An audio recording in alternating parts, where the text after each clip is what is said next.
listening to the Today's Mama podcast with your host, Rachael Hersher.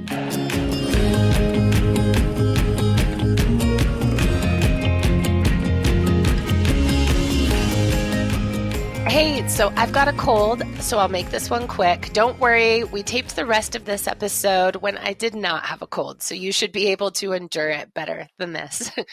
We recorded an episode about a month ago with one of my Today's Mama sidekicks, Erin. She's back, and for those of you who don't know her, she's wonderful. If you haven't heard that one yet, it's episode 12, and it's our PSA for the holidays, so be sure to check it out. Also, we want to know what you think. Today's episode's a little different format, and we want your feedback. And also, if you've got any guest recommendations, we want to hear those too. Email us at podcast@todaysmama.com, and mama is M-A-M-A. Enjoy today's episode.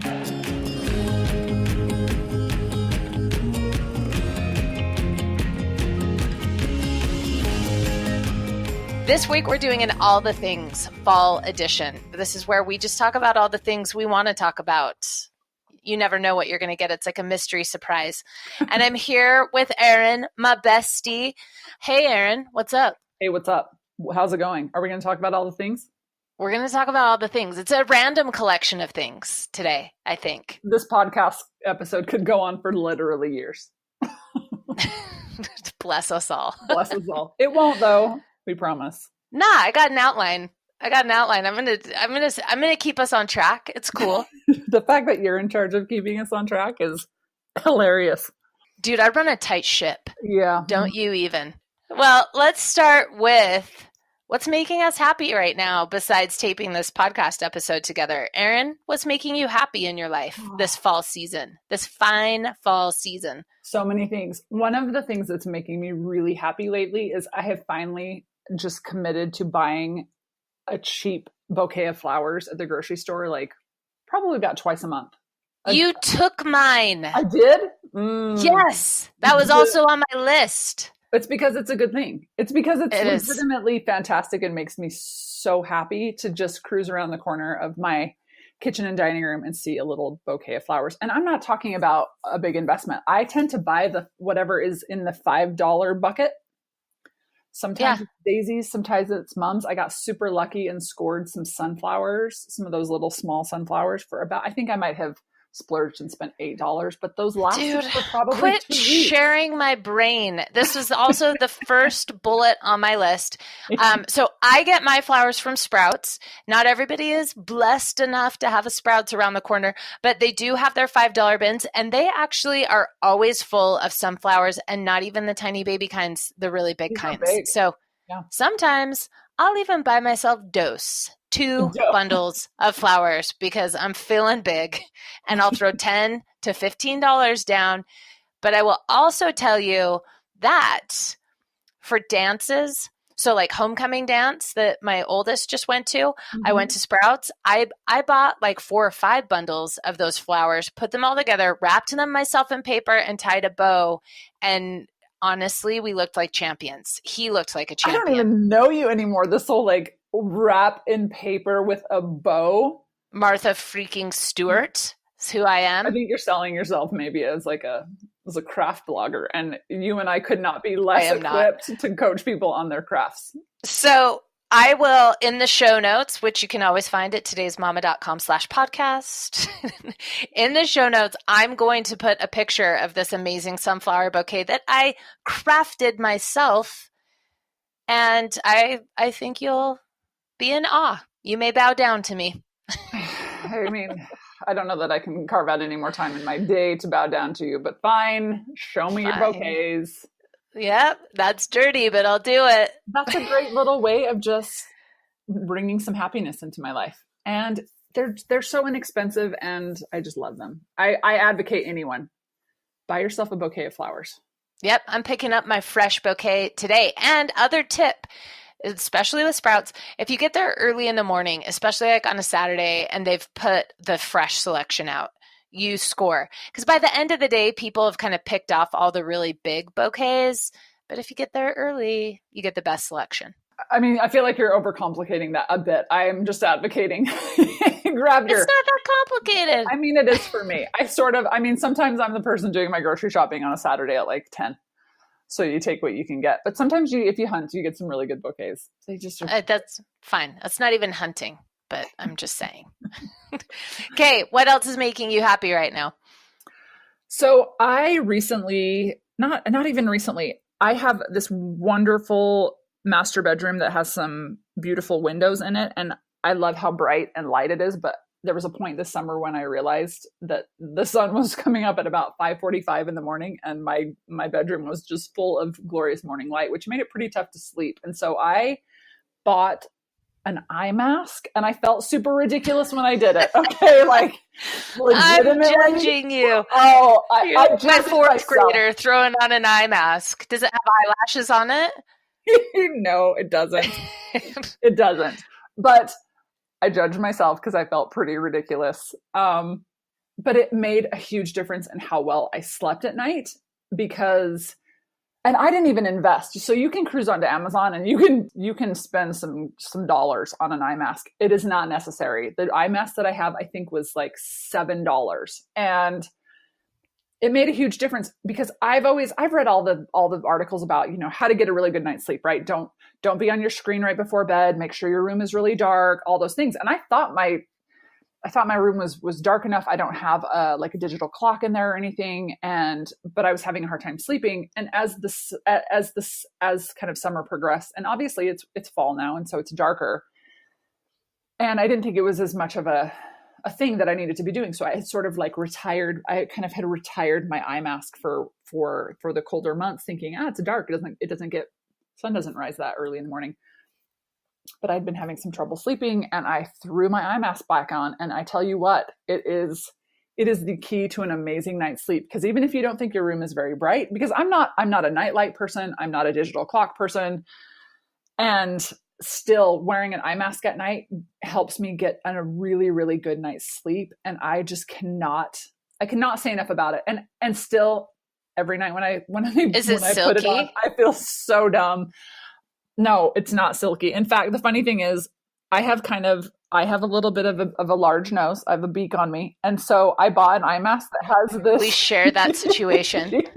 No, we don't. Rachel, do not come at me and tell me that your nose can compare to my majestic. My nose has been broken 7 times, and we've all discussed when I had to, from my last broken nose, when I went to get surgery, when my mom said to me, Rachel, I wouldn't judge you if you went back to the nose that the Lord gave you. And I was like, now I'm just going to have them set it. I have no idea what will happen if I have them start to trim this thing down. Yeah. I'm at that place where I'm like, no, don't touch it. Cause maybe you would mess up and make it bigger. And I am just, you may give it energy to grow.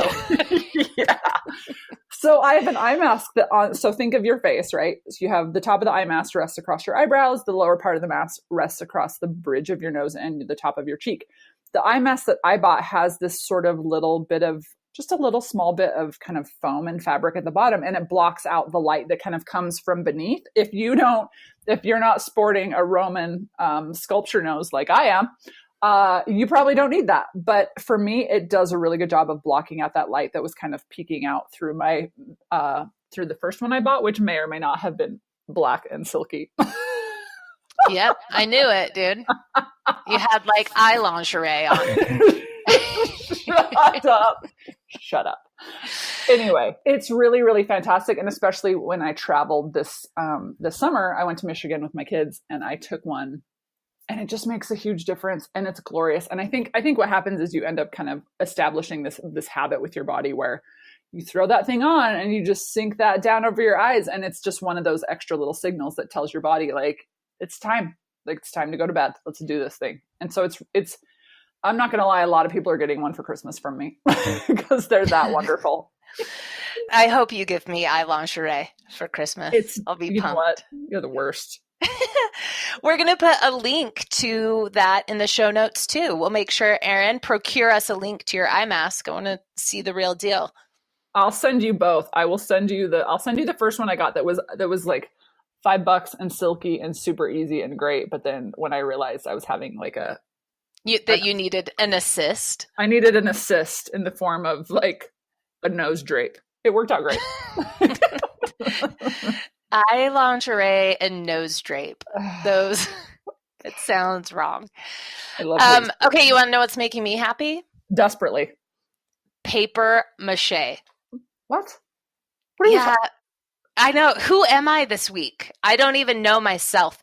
Full disclosure, we don't prepare before these. We record these. We keep our lists separate. So I'm legitimately hearing paper mache for the first time, and I have no idea what you're cooking up over at that house. Paper mache is what I'm cooking up because I apparently didn't have a childhood because I never paper mached a thing in my whole life. And I went to help my fourth graders class with their art project this week, and they are making paper mache bats. When I saw that come via email, I mean, I was the first person to respond because this was like my chance to paper mache a thing. And I'm not even joking. I will, on my own, paper mache a solar system, I think, like this week, because that is something I need to do. I'm going to paper mache a whole family of bats. I'm going to paper mache a T-Rex. What is it about paper mache that has you so enthralled? It's so fun. And like also just kind of like OCD, maybe therapeutic, because you're like smoothing on your little like newspaper strips, making it all smooth and perfect. And like, I feel like what you need is probably just like a vacation. No, I'm so happy. I don't need to pay thousands of dollars for a vacation. I need like $50 and like paints and paper mache supplies.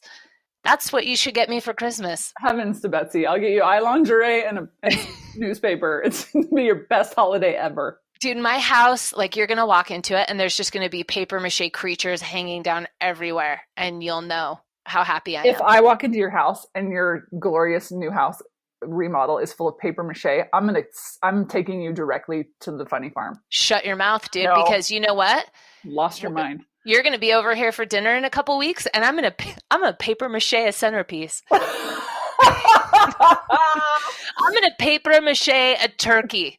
Oh, well, then the commitment that I'm going to make is that I'm going to Facebook Live or Instagram Live as I enter your house. Get ready, because that little dinner party you're hosting, I'm going to like live stream all of it. If this is how you're doubling down, like I got to share your crazy with the internet for sure. Buckle up, America, because Rachael Hersher just learned to paper mache. Oh, welcome to the fourth grade. And the other part is like I'm the parent there volunteering, right?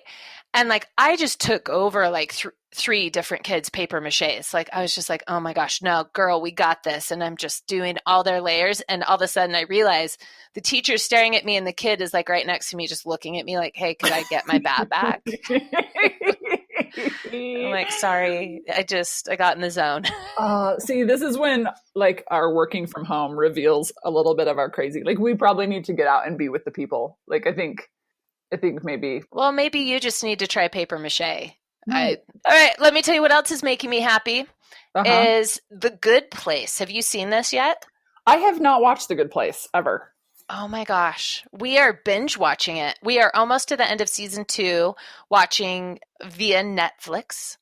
And we're dying. It's so funny. And you want to know who I love Kristen Bell. Like hands down, I love Kristen Bell. But I worship Ted Danson. He's pretty great. I think I had just put him in the box called Cheers. Yeah. And I kind of left him there. Yeah. And it's almost like everything he says and does in The Good Place. I am falling off my couch. I'm dying. I'm slapping my husband. Like, it's so good. And our 16-year-old, like, if he sees that we're putting on The Good Place while he's supposed to be going to bed, and this has been problematic because it's keeping him up late. He's like, this is not fair. You can't watch that without me. Like, he'll stay up. It's so good. So if you haven't checked out The Good Place yet, you're looking for a light and easy, fun and entertaining binge watch. That's it. Okay. I'll put that on my list. I had never watched Parks and Rec when it was on, and that's what I'm currently binge watching. I'm watching Parks and Rec. You are in a good place also. Oh my gosh. That I howl with laughter watching that show. It's so good. Just a gift. So good. I'll probably start that over after The Good Place since we're like pretty much caught up through all the things. We'll see. I mean, I think we're in season 3 right now. So yeah. Anything else making you particularly happy right now before I move on to my next category of questioning? One thing I did add to my home is I recently installed or had installed a home security system, and I have a doorbell camera now, which when I had that installed, I did not realize the absolute treasure trove of entertainment it was going to provide. Because the doorbell, my doorbell camera has done nothing in terms of like, I am not catching Amazon stealing criminals. Like my packages are all fine. But what happens is all of the people in my life that know that I have had this, and it's pretty obvious. I mean, I got to be honest, like a doorbell camera, it's if you know what you're looking for, they're pretty obvious. But my children, every time they roll up from the bus, or like neighbors that know, I have been treated to some seriously entertaining like porch dances. Like people which also sounds dirty. You and your eye lingerie and your porch dances. I mean, I have some pretty fantastic screenshots of various people like arriving, and before they like, they'll ring the doorbell and then like wave or do something super funny, and my kids are really funny with it. And the bell, I feel like that's a challenge now. Like next time I come to your house, so good. Please do. I need like a full spandex plan. Please do. But the funniest part was that, you know, do you guys do the boo in your neighborhood where you're like, you get a little like, oh, now you're catching all the people leaving a boo. Here's the funniest part is that the person that the person that left the boo was one of my neighbors from down the street. And so I get the little thing on my phone, like ding dong, like your doorbell has detected a visitor. And what I see, and so it's like 8:30 at night, right? I mean, it's dark. It's not. I'm single, so I'm at home by myself. So I'm not answering my door at 8:30 at night, FYI. So I look at my little camera, and what I see is like some guy coming up my stairs with his with his hoodie like completely over his head, and I'm like, what is happening right here? And murder is happening. But what happens is at the last second, he has to figure out, he doesn't know where the doorbell is. So he peeks. And what I have is like a screen grab of my neighbor, like peeking to ring the doorbell and to leave us our boo. And I've looked at that, like I need to send it to them because they don't even know I have it, because it makes me laugh so hard. And it's just, the doorbell camera has been a gift, because the little screen grab I have of my neighbor, like my adult, full grown man, like peeking out from under his hoodie to ding dong and leave us Oreos was just, I die. Every time I look at it, it makes me laugh so hard. See, I wish I had a doorbell cam for Halloween night, because I think you'd get so many good. And you know what? I'm the person who, I'm a bad Halloween greeter. We leave our candy on the porch because I want to trick or treat too with my kids. Mm-hmm. And you know what? Like everybody's like, no, all the kids take all your candy, and they don't. Like I always come back. I come back like midnight, midway through the trick or treating night, and there's still not midnight. I mean, yes, I'm committed to filling my pillowcase. But I still have candy in the bowl. I refill it, you know, again, midway through the evening. And then I come back at the end and I'll just dump it on whoever's left. But that's great. It's been super funny. And I didn't anticipate that at all. Like not at all. And it's just hilarious. So funny. Yeah. I need one of those. So, all right, we'll put a link to can we put a link to your neighbor on there peeking out from under his hoodie? I don't know. I might have to. We'll try to get permission. That may be in the show notes. At a minimum, I can certainly share any number of the screenshots I've taken of my hilarious children and their shenanigans when they ring the doorbell. Like they I don't make my children ring the doorbell to enter my home. They do it now because they think it's so funny, and they know I'm going to get a little like pew pew. You're listening to the Today's Mama podcast with your host, Rachael Hersher. We'll be back right after this.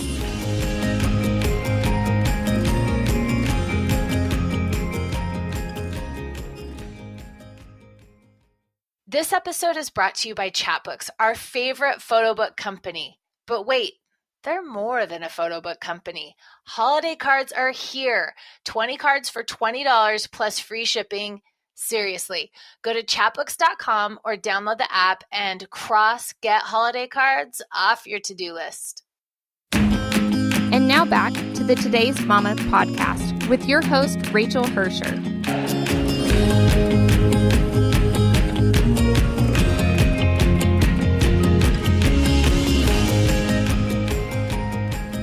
Okay, so next category. is parenting. Do you have any parenting hacks, feelings, stories, anything in the parenting genre you would like to share today? So one thing that because now we're like what, a good solid 2 months into the school year, right? Yes. We were having when the bus was letting off, my kids get bused to school. And so every afternoon I stop working and I go outside and I wait for them. And I was going to the bus stop. They don't need it, but I just love it. So I would go out to the bus stop to greet them and to say hi and to get them off the bus and hear about their day.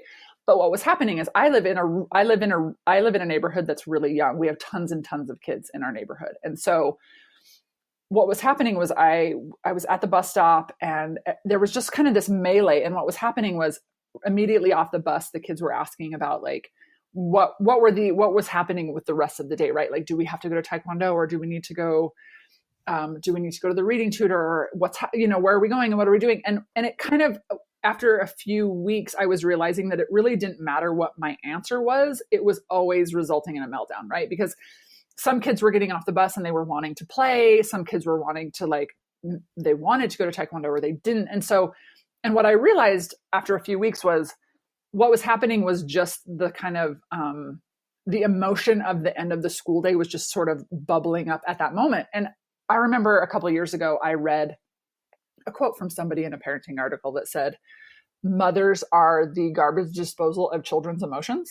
So kids will go to school, and they'll have a good day and they'll be really on task, but then they arrive to their mother or their parent and they're just kind of a wreck because basically they've kept their stuff together all day, or they've focused, or they've done whatever. And then they come home and they're just and they're just kind of a mess. Right. And that's what was happening, but it was happening at the corner bus stop. And but then you had all these other kids around, and then it was just sort of this, it was more complicated than it needed to be. And so I decided that, what I would do is I would just try to shift that just a bit. I still wanted them to see me. I still wanted them to wave at them as the bus rolled by. I still wanted kind of them to feel like, hey, you're home and your mom is super pumped about that. And so, but instead what I do is I stay on my front porch, or I stay in my own front yard. And I let my sweet neighbors know that I would usually socialize with. I let them know that's kind of what I was trying to do, so that it didn't suddenly look like I didn't want to talk to anybody anymore. But now what happens is they get off the bus and they come all the way, and they're able to kind of come into their own space and talk to just me. And it's made for a lot smoother transition from school and bus to home, because now we're able to have those conversations. They still want to know, what are we doing? Where are we going? What are the tasks? Can I do X, Y, or Z thing? But we're able to have the conversation in a more one-on-one way, or a two-on-one way, that has resulted in a lot less melting down, and everybody is just having a lot smoother afternoon now. So that was just an easy little tweak, because I love when my kids get off the bus. It's such a happy time for me, and it was kind of turning into this disaster. Nightmare. Yeah. And it was not fun. And I was kind of feeling bad, because I thought maybe I can't stand outside anymore. And making that small tweak, I still get what I want out of it. They're still seeing their mom. They're still being greeted in a way that's important to me, but we're just able to curb that meltdown. So it was just looking at it from that, how can I make the smallest change so we can still all kind of get what we want before I have to just scrap something altogether that was important to me. So you continue to twin me, because in this category, ish is my parenting moment. And I don't really have any advice or light bulbs or anything like that, but I just wanted to find out how many other moms did this, or dads, is drop off at school in the morning. See, you had an after school pickup. Mine is the drop off in the morning. Is how many other parents sit and stare at their kids going all the way into the school until you can't see them anymore before you pull away. I do that every morning. I want to know who else does it, because I kind of look like a stalker, or I'm longingly watching, but I just can't just be hey, see you later, and drive away. I can't. I just sit and I watch even my junior high and my high school. I watch them all walk in and just kind of oh, and send a little heart sign with my hands, or yell something out the window. That's adorable. That's really cute. Admittedly, a couple of times, because we have we do bus our kids, but when I have needed to drop them off for whatever reason, I am that person. Like, I am the person that's like, I want to see you all the way as long as I possibly can. Like, yeah. I just do. Yeah, and I like it. I like watching how they run and who they talk to, and I don't know. I'm just super nerdy about it, and wistful, I guess, about it. Aww. But okay, next anything else in your parenting category? No, that's it. That was a big light bulb moment for me. Well done, Erin. Thank you. All right, what books are you reading right now? And by the way, I'm tossing this one out because you did say you had a book. We did discuss that part, but I don't know what book it is. Yeah, I do have a book. So a couple, it's been like, I think I bought it in August. It's a cookbook actually. It's called How to Celebrate Everything, and it's by Jenny Rosenstock of the website Dinner a Love Story. And I've read Dinner a Love Story blog website forever. I mean, you and I have been doing Today's Mama since like 2006, and I'm pretty sure Dinner a Love Story has been around equally long. But I ended up reading. I'm a cookbook lover. Like, I'm legitimately, cookbooks are my jam. I have many of them. But this was the first cookbook that I have ever read, literally cover to cover. And it's a big book. I mean, this is not a small cookbook. It's like 200, almost 300 pages. And I read it from cover to cover over the course of several weeks, because it's not just a cookbook. Like, it's full of a lot of really great recipes, but it's also kind of a memoir. I feel like a little bit like it's her story, because the whole point of this book is how to celebrate everything. But it's actually a lot about like, family rituals and what are their traditions associated with things like birthdays or Thanksgiving or the holidays or even family vacations, like some of those things. And for me, like, cooking is my love language. Like, if I'm making a meal and putting it in front of you, like, it's because I love you 100%. Like, that's how I show my love. It's how my mom shows her love. And it's just always been a really big part of, I'm going to get a little teary, but like, it's been a part of something that's been important in my home and in my household. And I got divorced, and I had a really hard time figuring out how to then cook for my kids and cook for me, because all of a sudden I went from like having a whole family to cook for to just having, at times, just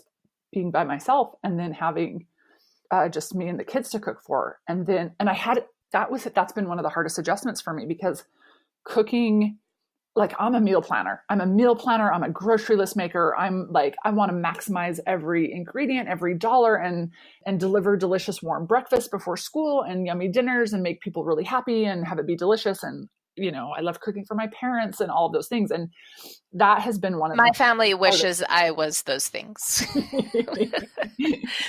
But I'm really funny. Okay. You have a lot of amazing qualities. I mean, your paper mache game is on point. Yeah. Who needs to eat when you've got a house full of paper mache? No one. No one needs to. But this book came to me at a time when I was struggling to figure out what that new pattern was going to look like. How do I buy for a smaller group and cook differently and do all the things that I needed to do? And what this book is if you do love, this is not the book for you if you hate cooking. Like, to be honest, like, this is not the book that's going to teach you how to cook a meal for your family in 15 minutes for $10. This is the book that is really like a love letter to the family meal and to the ritual of cooking. And like, if you're the person that wants to wrap your arms around people and like feed them a cookie, or you really enjoy the idea of cooking for family and for people, this is the book for you. And I really did. I read the whole thing, and there were the recipes are fantastic. But I'm going to read to you a line out of this book that like sums up this book for me. Cause this ended up being a book that I like highlighted and put a bunch of sticky notes in. And there's a chapter in the chapter that talks about her family rituals.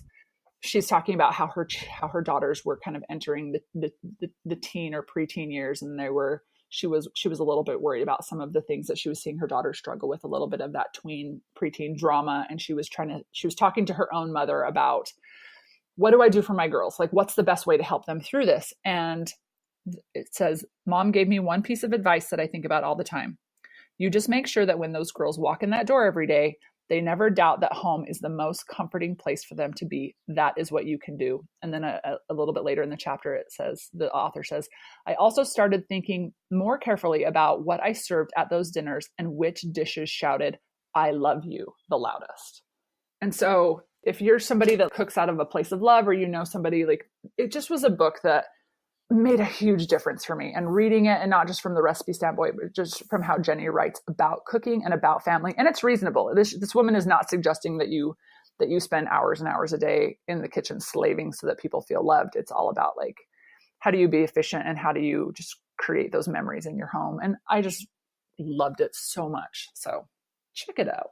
Check it out. Dude, I love that. And even though my husband cooks a lot more than I do, which praise and hallelujah. Yeah. But I do cook specific things at specific times. Like, on the first day of school, I make a Danish bundt cake not only because it's delicious, but because it makes my house smell so good. So when the kids walk through the door, it smells like cinnamony, sweet goodness. Yeah. So there's times when it's like that. I want the kids to walk through the door and smell or feel something. And it's usually a baked good at my house. If I'm cooking. Your chocolate chip cookies are epic. Like they're full of gluten, and neither I or you should ever We're be not supposed them, to eat it. But we eat them. I eat them however many of those you will give to me, I will eat every dang one of them. Yeah, I made 24 of those bad boys, 4 dozen of those bad boys yesterday for a neighborhood pumpkin carving thing for all the kids. They're so good. They're so good. Yeah, they're pretty good. You need to put that recipe in the show notes because they're really good.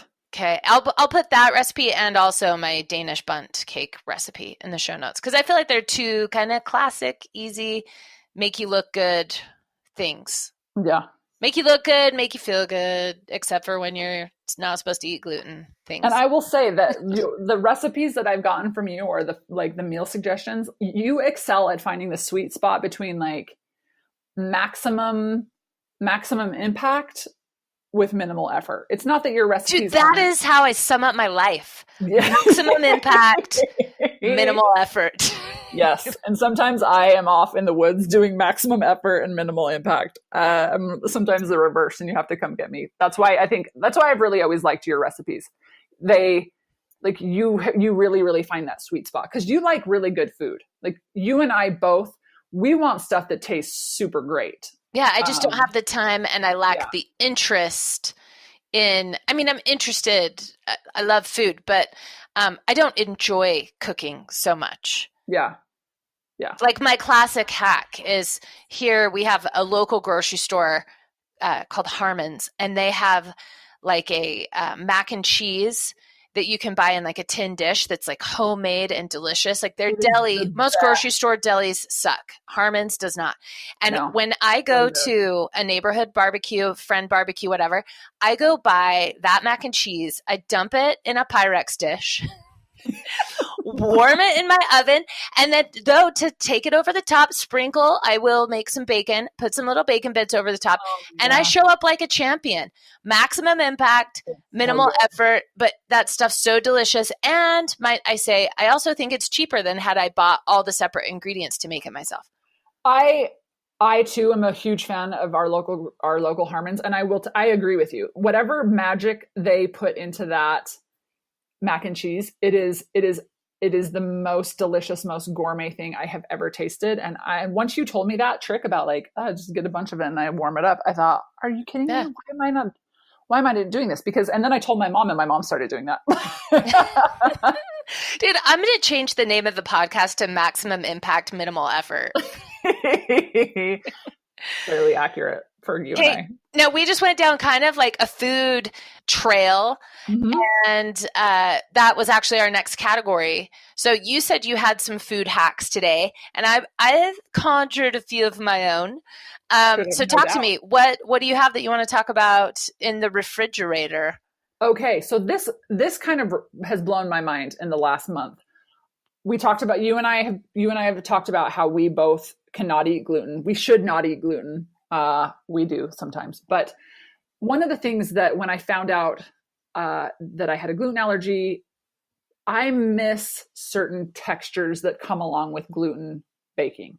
I miss the crunch of a really good cookie. I miss warm, buttery toast. When you don't eat gluten and you're not supposed to eat gluten, tell me what you're putting like homemade raspberry jam on. Nothing, right? Like, yeah, nothing. But like, you know what? I kind of forgot it. I left it in it was a different time in a different life, Erin. But see, I can't. Every so often, I just need. You know why? It's because I haven't found a good gluten-free bread that I really like. That I'm like, yeah, this is worth it. It's just like, oh no, why don't you just crumble this cardboard in my mouth? Then get ready, because I'm about to blow your mind. So, because I feel the same way. And also, here's the tricky part with gluten-free baked goods, and especially like bread. You can find a million gluten-free cookies and treats. Like, the gluten-free peeps have figured out how to sell you a cookie and a cake and whatever. But I'm talking about like bread is a tricky category for gluten-free stuff, because don't email me and tell me the gluten-free recipes I could bake myself, because I've looked at those recipes and there's 9,000 ingredients and they're all expensive. And every recipe I've read still talks about how tricky like the process is of getting a finished product. And also, might I add, most of those ingredients aren't necessarily good for you. So they're filling a treat space or a craving space or whatever it is. And if I have switched to trying to just eat more healthy in general. So most of the time, the gluten-free stuff, I just say skip it, because it'll still make me feel like junk. Agreed. Most of it's full of junk. I agree. I mean, I'm not judging your bread. Tell me about your bread right now. Okay. So, because I do agree with you on the gluten-free treat space, like, I have tried enough of the brownies and the cakes that I felt worse than I would have had I just had a regular like donut that I wanted. Yeah. So this is a separate conversation from gluten-free treats. I'm talking about like the gluten-free bread. So Trader Joe's has some really fantastic gluten-free bread, just small sandwich bread. They are little loaves, but they've got just a regular gluten-free sandwich bread. And then they have a gluten-free cinnamon raisin bread. And then they also now have a gluten-free blueberry bagel. And so, but here was my challenge. When I would periodically get to a point where I am in my mode of like, I just want some toast with butter on it. What would happen is I would go to Trader Joe's, or we do have a local bakery that makes gluten-free bread that's really good. Gluten-free bread is an investment, no matter how you slice it, or even if you are at Trader Joe's and you're getting, I do think Trader Joe's prices are pretty good when you think about, for the most part, you're getting really high quality food. A lot of times it's organic. Their gluten-free products do not hurt my belly the way some other gluten-free products do. But that stuff doesn't last very long. Meaning, if you're accustomed to regular bread off the shelf, man, you're welcome all the preservatives that are in that. Like, it'll stay just fine and mold-free for a long time. Most gluten-free products are not going to do that. So what I would do is I would get to the point where I finally like decided I wanted it. I'd go buy the gluten-free loaf of bread, and then I would end up kind of eating nothing but gluten-free toast for like a day and a half, because I just really wanted it and I didn't want it to go bad. Just get it into your system and out of your system. Right. But that also was not a really good habit either, because that didn't make me feel very good. What I realized was I could buy the gluten-free bread and I could put it all in the freezer. And then periodically, maybe once a week, when I felt like I really wanted some toast with my eggs in the morning, I can pull out a slice or two off of the frozen loaf. And then I could put it in the toaster and I could have it. And then I could make those gluten-free loaves last a lot longer. I could eat it infrequently enough that it didn't bother my stomach at all. But the trick is, you take the frozen slice of bread out, you put it in the toaster, and you put it in at like a 1 or a 2, like just enough to defrost it. Because if you just throw the slice of frozen bread in there and put it in at whatever rate you would normally toast your bread, what's going to happen is, my experience, extensive experience, is that what you'll do is you'll end up burning the outside and the inside is still kind of cold. So you have to defrost it. So you take the frozen bread out, you put it in at a 1 or a 2 and let the bread kind of defrost. And then you toast it a second time to whatever level of toastiness will delight your palate. And there you go. I have had like my stockpile of Trader Joe's gluten-free bread lasted like 4 to 6 weeks. I was able to have just a slice of toast every so often. Nothing got wasted. Nothing went bad. And it's amazing. And maybe the rest of the world knows that you can just freeze bread and just pull out one slice at a time. Because I have frozen bread like loaves and then taken a whole loaf out and defrosted it, right? Like, I've done that before. But the concept of just taking a slice out. Welcome to 2018, Erin. Blew my mind. Well, you're welcome. You're listening to the Today's Mama podcast with your host, Rachael Hersher. We'll be back right after this.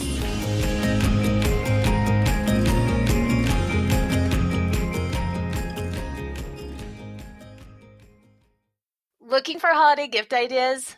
I got you. I've talked about buying gift certificates on Christmas Eve. Yep, like after midnight. Chatbooks had me covered. I just hit print, and the next day I showed up like a champion.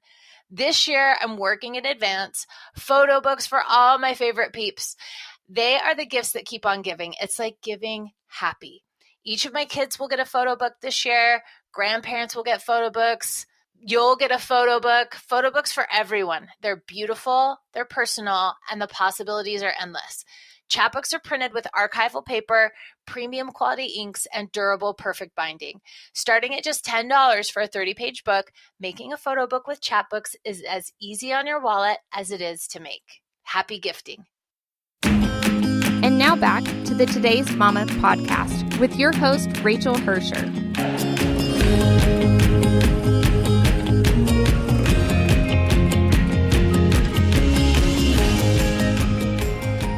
Well, again, you're taking us down this gluten-free track, which was my food tip or hack this week is just, so we make waffles every week, typically on Sundays, and after church, we have kind of all the kids in the neighborhood who want to come over and have waffles. But I make them gluten-free because we're gluten-free, and the gluten-free waffles that we have are better than normal waffles. So the King Arthur's gluten-free pancake and waffle mix is magic. And I have a couple of kids in the neighborhood who have to have gluten-free anyway, but like everybody else is like, these are the best waffles ever. And it's because you melt butter and use whole milk. And I mean, they're so good. All the things in there. Yep. So the King Arthur gluten-free waffle and pancake mix, I endorse wholeheartedly. I also like their brownie mix and their cake mixes when you've got to use them for something. Yep. Now, here's my food hack for you, which I don't know if you've witnessed this in real life or not yet. So the best way to butter your pancakes or waffles is you need super cold butter, right? And we tend to get Kerrygold that is in like, it's more of a block. And it's like the Irish grass-fed butter. My husband's a butter snob, so this is totally snotty, like... You turned me into a butter snob a couple years ago with this information. Because it's good. And I'll tell you the cheapest place to get it is Walmart grocery pickup, which has been a dream. I just get pantry. I don't get like fresh kind of like produce and stuff from there, but I get my pantry types of things. And the Kerrygold butter in the grocery store is like $5. At the Walmarts, at the old Walmarts, it's like $2.50. So you can afford that highbrow butter. You know what I'm saying? So when you cut that butter, you don't use a knife. Nah.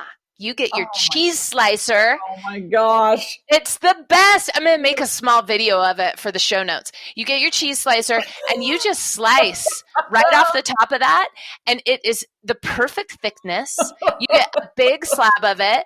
And so the kids, when they come for waffles, this blew everyone's minds. It's like they will think of me when they're parents and like slicing their butter, and they'll be like, bless old Rachael Hersher for this. But actually, my husband's the one who came up with the hack. And I'm sure like lots of people know about it already.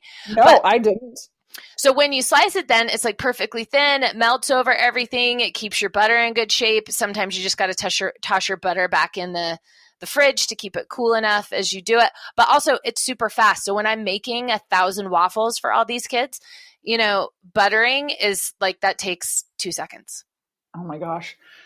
Bless my name right now. I feel like we're going down a rabbit hole of like severe food dorkiness, but I don't even care because you told me about the gluten-free. The funny thing is like, you have had to be gluten-free longer. You made your discovery several years before I did. And even before I knew I needed to avoid gluten, you had given me one of these waffles. I had cruised over to your house for something on a weekend and you were making them and Mark was making them. And you're like, no, try these. They're amazing. And ever since then, actually, I have always bought that King Arthur gluten-free pancake and waffle mix because they do crisp up and they are so fantastic. It's almost probably like a Belgian waffle in a way, is what my assumption is. They're so good. And I'm gonna even double down on those waffles because a few weeks ago, Which, by the way, I also get on my Walmart pickup for half the price. They have that.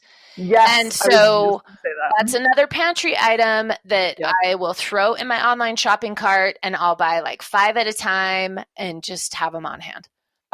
Sometimes I will get like oddly curious about something and then I'm kind of relentless about it. And once I realized how inexpensively Walmart prices that King Arthur gluten-free mix, I started to like price it out at a lot of other stores because I was like, this can't really be half of the price everywhere. No, it is. I mean, it is. Most places are selling it for double. And so it is one of those great things to pick up at Walmart. But a few weeks ago, I cracked the code on how to make the King Arthur waffles pumpkin. Oh, you did. I did. And so I have on my personal Instagram, I keep on, you know how you can save stories. I have on my own where I have saved like all my gluten-free nerdery. Cause once you find out that you're gluten-free, like you end up, it's really being overwhelming. Sad for a while and then you get over it. And you get over it. You do a whole 30 and everything's cool. Fine. But sharing that information is really valuable because I also have wasted a whole lot of money on crap gluten-free products. Like there's a lot out there that's super bad. So I'll include a screenshot in the show notes because to talk through how I tweaked the gluten-free mix instructions to make them pumpkin, it won't, like, to explain it verbally is going to be a nightmare. So I'll include this screenshot in our show notes because it was really easy. It didn't require a lot of extra stuff, just a can of pumpkin, but man, they were so good. So good. My kids are still talking about them. Yeah. Maximum impact, minimal effort. It's the Rachael and Erin show. We did talk about how sometimes we cheat on our gluten-free living because sometimes like you just have to eat the thing. And I will also tell you that because you know what, like I'm got to live my life, you know? So I take these digestive enzymes. If I ever, like on Thanksgiving, like I will probably take a digestive enzyme and eat what I want. And they're called Digest Gold. And the cheapest place I get those is Sprouts. I think they're also probably pretty cheap on Amazon, but Digest Gold. And I'm not telling you if you have full-blown celiac to go throw those down. I'm just saying if you have like an intolerance or whatever, you know, they're kind of magical and to be used on occasion. Okay. Yeah. It's not like, hey, go ham on all the gluten all the time, but yeah, I have, you turned me on to this a couple of years ago. I do have digestive enzymes that I keep in my medicine cabinet. And I also keep a little bit in my purse all the time because they are very, very helpful, especially if you know, I mean, the best scenario is like to use Thanksgiving as an example. If you know you are rolling up on Thanksgiving and you're going to have, you know, your mom's pumpkin pie that you get once a year and you love it so much, to have a digestive enzyme before you are going to enter in that meal is really fantastic, but it's also been great to have them on hand because sometimes you end up places or you end up at like a lunch meeting or you end up someplace and you unexpectedly decide that you're either going to eat the thing or maybe you eat something or you didn't know it was in it. Feel good. Yeah, you didn't know it was in it. Or you end up in Italy and you're like, listen, I'm going to eat an entire pizza. Okay. No big deal. I did that. I'm just going to take a couple digest golds. Yeah. And they're just, I mean, they look just like a vitamin or a supplement. They're really great. Okay, we're going to end this on the high note of Friendsgiving. So this is also something that makes you happy. It has to do with food, has to do with happiness, and it's November anyway. So every year we get our friends and we do a Friendsgiving, and I'm hosting it this year at my house. You're all invited. I could not wait. This is where I'll have my paper mache centerpiece. It's going to be a thing. But Erin, what do you love about Friendsgiving? This was also on your happy list. It is on my happy list. Because I'm the dork that the other 5 of you made fun of, because when we all got together for dinner and a movie back in August, I laid down the gauntlet and told you all, bring your calendars because we're going to figure out when we're having Friendsgiving. And I know that all 5 of you secretly eye rolled because it was August, but really, like, holidays are a tough time to figure out when we're all going to schedule. And so we put it on the calendar. Friendsgiving is probably one of my favorite things of the whole year because it's a really low pressure gathering with so much yummy food and people that you just super duper love, right? Because think about it, like if you're like I am hosting Thanksgiving this year, and I've hosted Thanksgiving in the past, and you want it all to be so great, right? Because you're kind of carrying the Thanksgiving joy of your whole family in your hands, right? You sort of feel like that when you're hosting Thanksgiving, or when you're responsible for bringing like the clutch dish, right? Like if you're bringing the pumpkin pie, like it's a little bit stressful, right? You want to feel like, oh my gosh, I'm doing this perfectly and wonderful, because it's a big deal. It's Thanksgiving. But when you get together with your friends, it's lower pressure. We tend to all roll up wearing our stretchy pants and our hoodies, and just bringing, like, we're pretty lucky because the six of us, like, we deliver some really fantastic cooking, I feel like. I mean, our first Friendsgiving that we had a couple years ago, I don't know that I've ever eaten a meal where every single thing on my plate just blew my mind. Like, do you remember that at Bree's house? Everything was so good, so good. So it's so fun. Like, you hang out, you're with your friends, you're in your stretchy pants, everybody's brought like delicious food. And what I'm going to also tell you about that is some of those side dishes, some we made on our own, but like some of us who like maximum impact with minimal effort hit up some local restaurants to order fancy side dishes. That is true. I forgot just look that. really good. So like Bree and I picked up crispy Brussels sprouts from this restaurant we love called Copper Kitchen. They're so good and toasty. And there was like a beet and pistachio salad. And when it's a smaller group like that, you can go buy sides like that and not spend $1 billion, where for your whole family, then that's just not worth it when you've got an extended family over. But, some of your favorite restaurant side dishes work really well for a Friendsgiving. And also super easier to pick up something like that on a random Friday or Saturday that's not Thanksgiving Day, right? Some of those things are easier to execute on November 2nd than it is when it is the actual day. So it's just such a fun tradition. It's fun to get out with your girlfriends. It's fun to just laugh and have it just be so like, and then we'll ultimately play like a dirty game, like Cards Against Humanity. Oh my gosh. Yes, that is true. We have had some rowdy Cards Against Humanity games post Friendsgiving. It's just it's one of the highlights of the year. I'm not gonna lie. Yeah. So if you have not hosted a Friendsgiving with your friends yet, do it. You've still got time. And if you miss it this year, then do it next year, because it's a blast. It's a super blast. And you know what? In the show notes, we're going to put links to all of the things we talked about, because we talked all the things today. And maybe we'll even include some of our favorite Thanksgiving recipe stuff. Because like your raspberry pretzel jello salad that I made fun of for years. Mm-hmm. Until I tried it. Yeah, and then you tried it, and what was it? Heaven in your mouth. It was life-changing, and I feel bad every time I eat it for how many times I made fun of you and may or may not have called you white trash. But I don't even care, because it's a treasure. And if you're not partaking, then there's more for me. So good. We talked about all the Jell-O goodness in episode 17 of the Today's Mama podcast with Jill Smokler, who sounded really hesitant. Like, I'm going to have to show up on her doorstep to get her to try some of it. And I'm committed. I'll do it. I mean, that's what you did with me. Like, you literally showed up at my doorstep holding that Jell-O salad, and I said, "Settle this." I was horrified, and eat it then now. I was embarrassed at how I stood in my kitchen at midnight and ate it like straight out of the pan. It was so good. Yeah.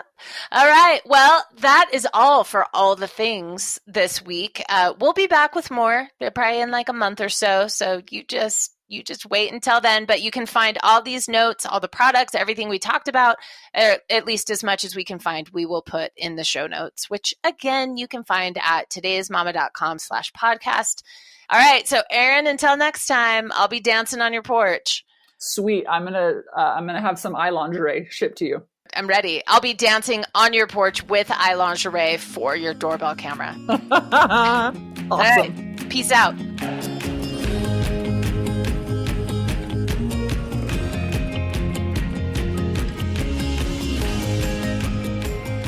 As always, you can get the show notes and features at todaysmama.com/podcast. Remember to like, rate, subscribe, all the things, and we'll catch you next week.